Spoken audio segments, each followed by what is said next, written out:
Será que ensinar ainda muda o mundo?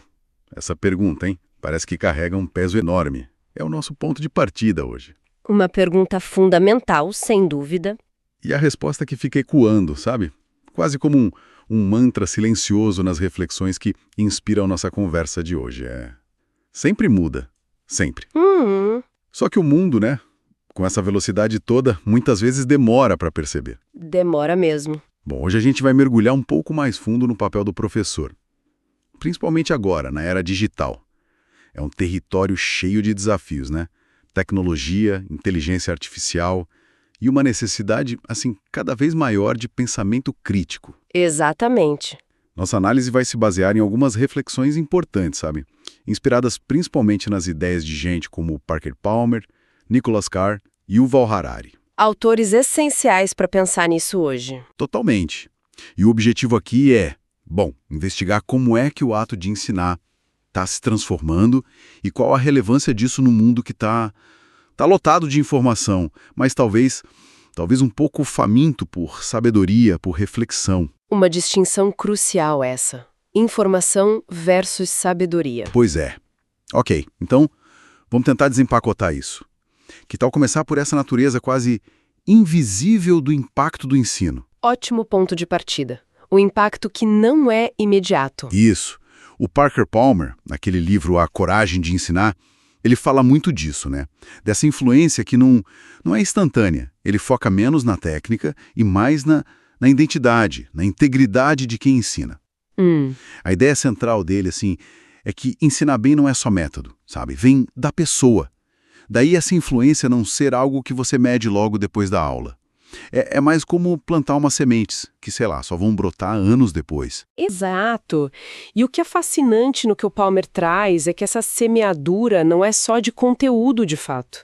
É uma semeadura de valores, de jeitos de ver o mundo. Até de coragem para pensar por conta própria. Coragem, boa palavra. Sim, ele argumenta que o professor, pela própria presença autêntica, até vulnerável, ele modela para o aluno não só o como aprender, mas o como ser.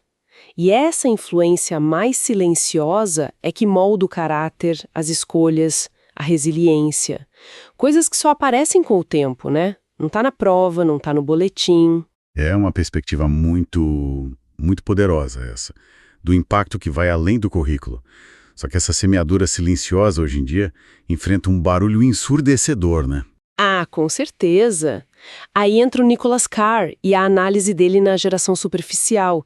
Ele pinta um quadro onde a nossa atenção tá picotada o tempo todo por causa da tecnologia. O professor não compete mais só com um bilhetinho na sala. Não mesmo. Compete com um portal para o infinito de distrações que cada aluno tem, ali, na palma da mão. Precisamente. O Carr argumenta que a própria arquitetura da internet, sabe? Com os links, as notificações, aquele fluxo sem fim de coisa curta, isso treina nosso cérebro para a superficialidade. Treina o cérebro. Pesado isso. Ele cita até pesquisa neurológica que sugere que usar isso o tempo todo enfraquece a nossa capacidade de concentração profunda, de leitura mais longa, e aí, claro, do pensamento crítico, da contemplação.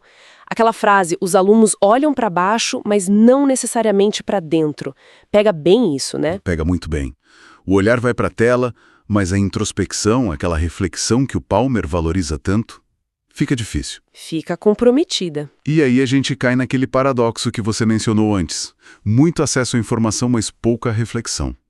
O Carr detalha como essa facilidade toda deixa a gente meio cognitivamente preguiçoso. É um risco real. A gente pula de um link para outro, lê só a manchete, o resumo, mas mergulhar fundo mesmo.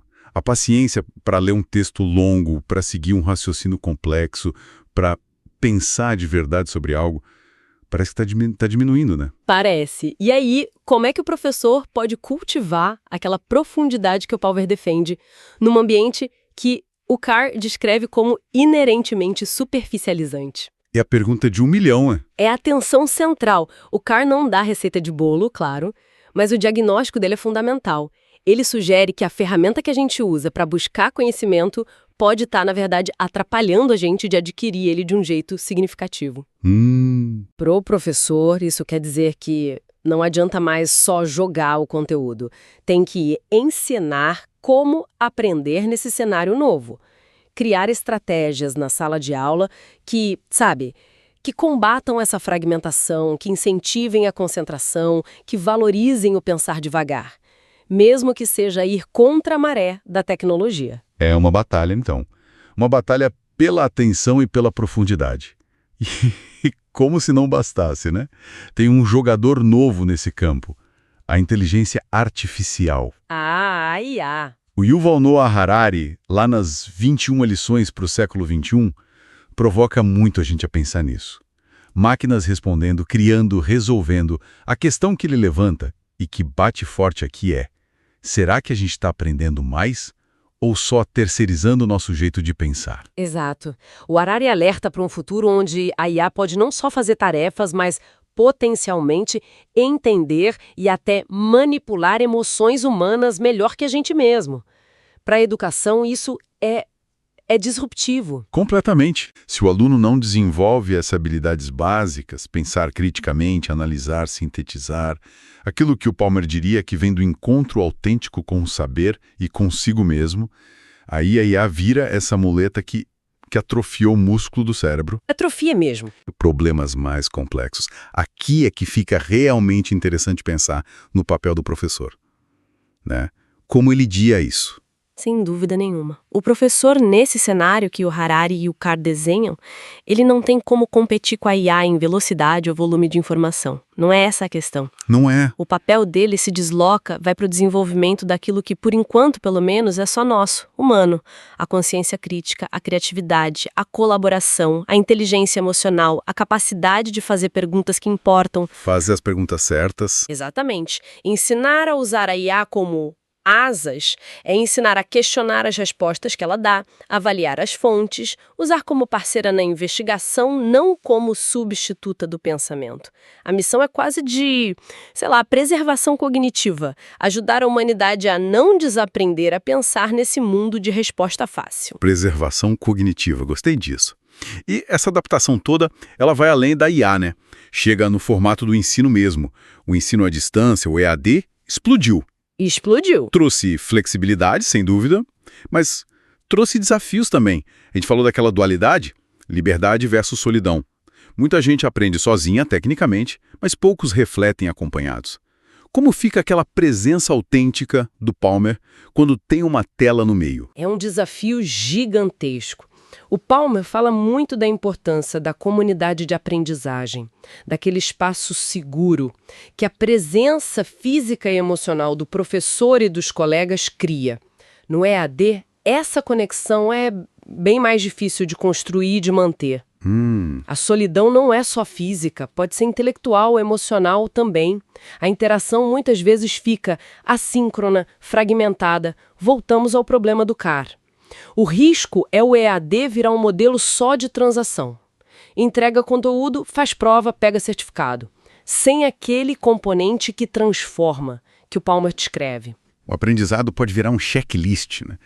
Acelerado, assiste o vídeo, faz o quiz, próximo módulo. Exato, um checklist. Perde-se a espontaneidade da dúvida que surge ali na hora, na discussão, aquele insight que vem da troca de olhar, sabe? A sensação de pertencer a um grupo que está investigando junto. Totalmente. O professor, então, precisa desenvolver umas competências novas para ser presença digitalmente.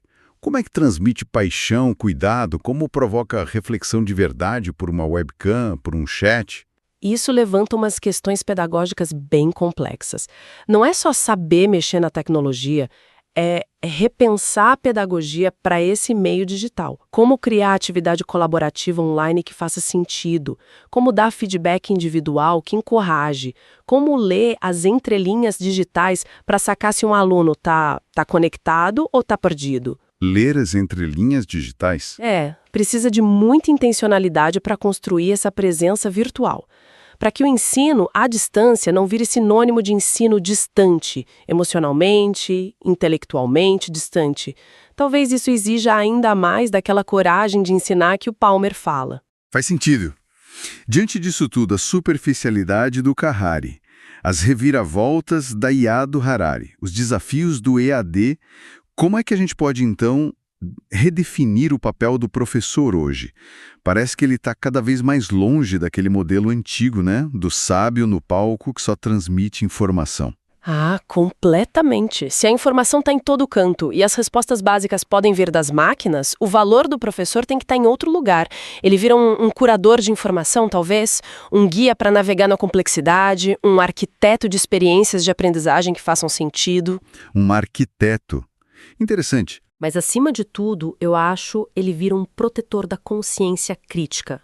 Em tempos de resposta pronta, de algoritmo moldando o que a gente vê, ensinar é devolver para as pessoas o poder da dúvida, a habilidade de fazer as perguntas certas, é cultivar aquele ceticismo saudável, sabe, a autonomia intelectual que o Harari diz ser essencial para a gente navegar neste século. E a relação com a tecnologia, então, não é de briga, mas de integração esperta. Aquela ideia do mestre que usa a tecnologia como ponte, não como muro ou substituto. exatamente isso. O professor que faz a diferença hoje não ignora a tecnologia, mas também não idolatra. Ele usa criticamente.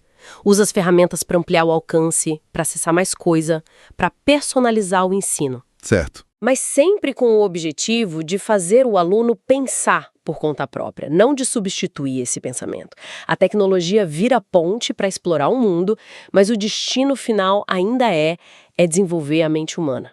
Ensinar hoje é, no fundo, resistir à superficialidade, aquela que o Carr diagnosticou tão bem. É um ato constante de lembrar o mundo e os próprios alunos que pensar fundo ainda importa. E muito. Então, o que tudo isso significa no fim das contas? Parece que o fator humano no ensino fica, paradoxalmente, ainda mais crucial quanto mais a tecnologia avança, né? É exatamente esse o paradoxo. O professor não está obsoleto? De jeito nenhum. O papel dele é que está sendo, radicalmente transformado. Ele é o catalisador da curiosidade, o moderador do diálogo que importa, o incentivador daquela resiliência intelectual para encarar os desafios. É menos sobre ter todas as respostas. Bem menos. E mais sobre ajudar os alunos a fazer as perguntas certas. E a buscar as próprias respostas, de um jeito crítico, criativo. E isso exige uma coragem enorme, voltando ao Palmer. A coragem de ser autêntico num sistema que pressiona para todo mundo ser igual. A coragem de tocar em assunto complexo, controverso. A coragem de acreditar no potencial de cada aluno, mesmo quando o resultado não é na hora, não é fácil de medir. Ensinar sempre foi um ato de fé no futuro, né? Mas hoje é também um ato de resistência consciente. Resistência. Forte isso. Resistência contra a cultura da pressa, da gratificação na hora, da solução fácil.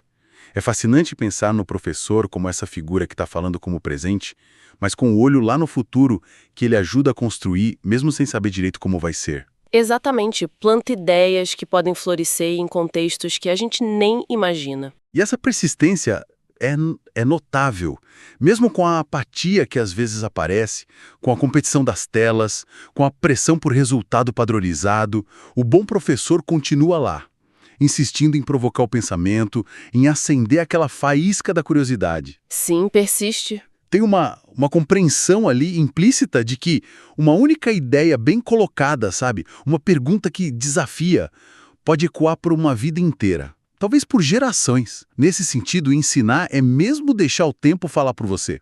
Construir um legado que muitas vezes fica invisível por um tempão, mas que, é profundamente transformador. Legado invisível, mas poderoso. É isso.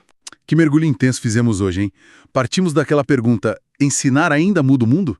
E navegamos pelo impacto invisível do Palmer, encaramos os desafios da atenção fragmentada do Carr, pensamos nas implicações da IA com Harari e refletimos sobre a resiliência no EAD. O fio condutor parece essa reafirmação do professor como um guardião mesmo, essencial para proteger o pensamento crítico, a profundidade, a própria humanidade no jeito de aprender. Guardião do pensamento. Gostei. E é super importante lembrar que essa nossa conversa foi muito inspirada por obras que são chave nesse debate todo. A gente está falando de livros como A Coragem de Ensinar, do Parker Palmer, que lembra da alma na educação. Fundamental. A Geração Superficial, do Nicholas Carr, com aquele alerta sobre os efeitos da internet na nossa cabeça. Um alerta necessário. e 21 lições para o século XXI do Yuval Noah Harari, que projeta a gente para esses desafios éticos e intelectuais do futuro próximo. Aliás, para quem sentia aí o chamado para ir mais fundo nessas ideias, olha, a gente vai deixar os links para esses livros na descrição aqui do material, tá? Vale muito a pena conferir. Com certeza vale. São leituras que fazem a gente pensar. Exato. E para a gente fechar, eu queria deixar uma provocação final. Uma que meio que surge da soma dessas reflexões todas. E se ensinar, sabe, neste exato momento da história, com toda essa tecnologia, essas pressões, e se ensinar for não só relevante, mas talvez o último ato verdadeiramente humano. Uau! Um ato assim deliberado de cultivar a consciência, a conexão, o pensamento crítico num mundo que parece correr para a automação de quase tudo. O último ato verdadeiramente humano. Uma questão forte para a gente levar daqui. E com ela, a gente encerra essa nossa análise de hoje.